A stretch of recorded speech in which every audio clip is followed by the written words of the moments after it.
Alors, bonsoir à tous. Je fais quand même la vidéo si vous avez besoin de quelques explications en plus pour comprendre la correction. Alors, on va commencer par le numéro 6 de la page 125. Michael joue badminton. Lorsque le volant touche à terre, il se retrouve dans l'une des deux positions s'il compte. Donc, soit il est debout, soit il est couché. Il voudrait connaître la probabilité. Comment peut-il procéder en pratique pour estimer ses probabilités? Donc, en pratique, comme on l'a vu, sur ce chapitre, estimer des probabilités, c'est faire le maximum de simulations pour avoir une fréquence. Donc, tout simplement, il faudra qu'il compte un très grand nombre de lancers. Alors, désolé, je ne suis pas dans les conditions habituelles. Vous entendez peut-être mes filles derrière. Un très grand nombre de lancers. Donc, on a vu dans les différents exercices, au minimum 500, au moins 500, pour que ça soit valable.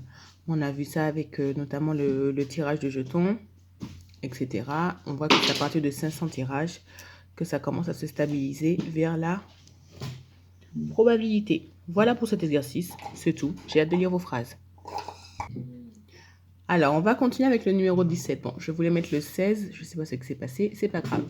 Une ion contient des boules, les issues de cette expérience aléatoire, la probabilité de chaque issue, ça, on l'a déjà vu, d'accord? Donc, les issues, ça va être les rouges, les blanches et les vertes. Donc, les issues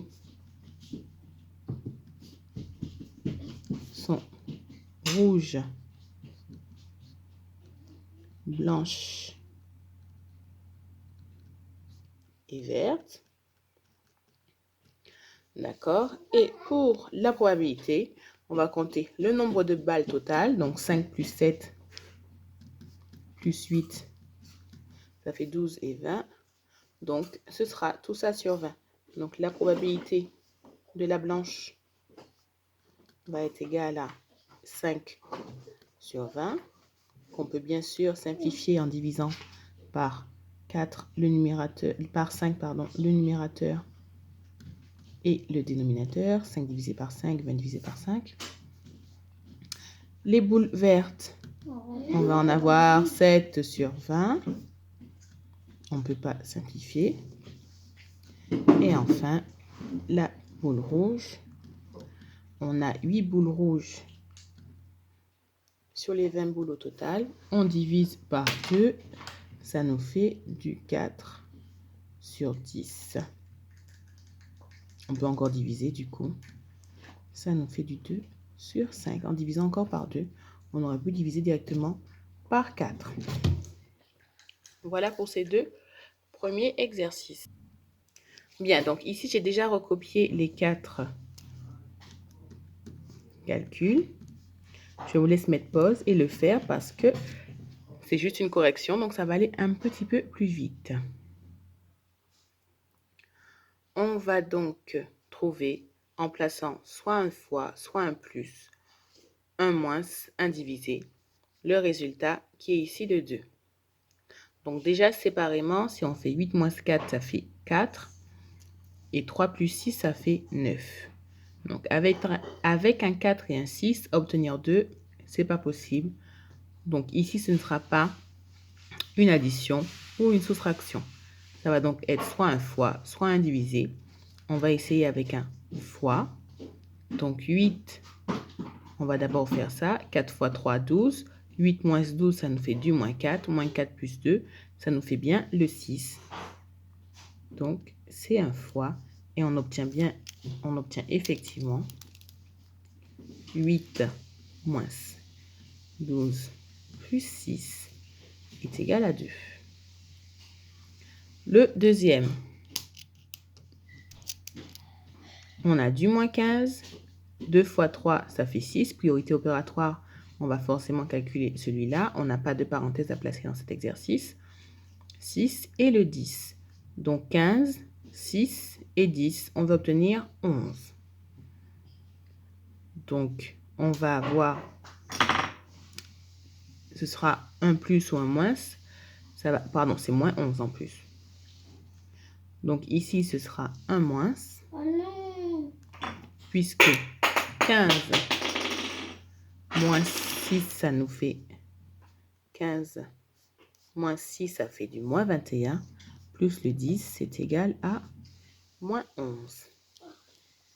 Ensuite, on a 9. Attention, priorité opératoire de la multiplication sur l'addition. 5 fois 7, ça fait moins 35. Et ici, on va avoir une petite chose qu'on pourra faire dans l'ordre puisqu'on a du moins 38. Donc, on est déjà à moins 35. Il nous faut du moins 5 pour avoir... on est à moins 35. Il nous faut du moins 3 pour arriver à moins 38. Donc, on va faire ici une petite division de 9 par 3 qui va nous donner le 3 qu'il nous faut. Donc, en respectant les priorités opératoires, bien, donc par priorité opératoire, on va d'abord faire le moins 9 divisé par le 3 qui nous fait moins 3. Plus priorité à la multiplication, 5 fois 7, ça fait moins 35. Et on retrouve bien notre petit moins 38. On garde le signe en commun, on additionne distance à 0. Ici, on veut moins 30. 30, on sait que 5 fois 6, il n'y en a pas tellement vu que c'est une multiplication. Donc, il y en a un qui va faire 5 et l'autre qui va faire moins 6 ou moins 5, moins 6. Donc, on a déjà celui-là qui fait 5 fois quelque chose qui va donc devoir faire moins 6. Donc, ce sera 6 moins 12 qui va nous faire notre fameux moins 6. On garde le signe de la plus grande distance à 0. Et on soustrait les deux. Ça nous donne bien moins 30. Voilà pour cet exercice. Donc, je vais vous photographier ça tout à l'heure.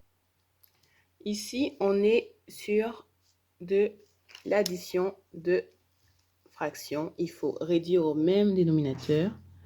Donc ici, dans ce cas-là, dans tous les cas qui sont dans l'exercice, on va tout simplement prendre le multiple le plus simple des deux, puisqu'ils sont premiers entre eux. On verra après c'est quoi les nombres premiers. Donc on va multiplier le numérateur et le dénominateur par le même nombre, le 9. Et ici, ce sera par 7. Il faut qu'on obtienne ici 63 et ici aussi 63. 2 fois 9, 18 sur 63. Plus 4 fois 7, 28 sur 63. On a maintenant une addition de deux fractions qui sont au même dénominateur. Ça va faire 63 et 18 plus 18, 46. 18 plus 28, pardon, 46. On a maintenant 3 huitièmes moins 5 tiers. Donc, 8 fois 3, c'est le plus simple. Donc, le 3 va être multiplié par 3. Ici, on a choisi le 3 parce que c'est 8 fois 3, le dénominateur commun. Donc, on va multiplier le numérateur par 3 aussi. Moins 5. Donc, le dénominateur est multiplié par 8. Le numérateur sera aussi multiplié par 8. 8 fois 3, 24. 3 fois 3, 9. 5 fois 8, 40. 3 fois 8, 24, bien sûr. 9 moins 41, moins 40. Je garde le signe du plus grand. 40 moins 9, ça nous fait du 31 sur 24. Le C. Elle a donné moins 4 cinquièmes, moins 7 neuvièmes. Le multiple commun, on va trouver encore ces 5 fois 9 dans ce cas-là. Donc le moins 4 va être multiplié par 9. Le 9 va être multiplié par 5. Donc on va aussi multiplier par 5 le numérateur. Ça va me donner au dénominateur 45.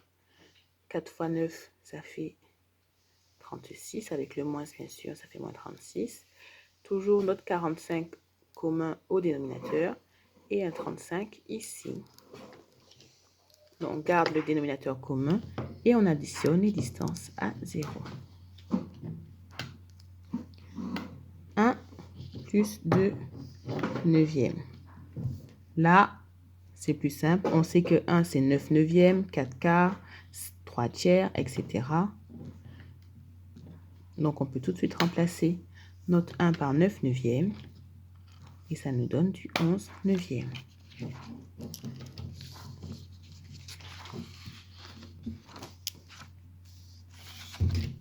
Le E,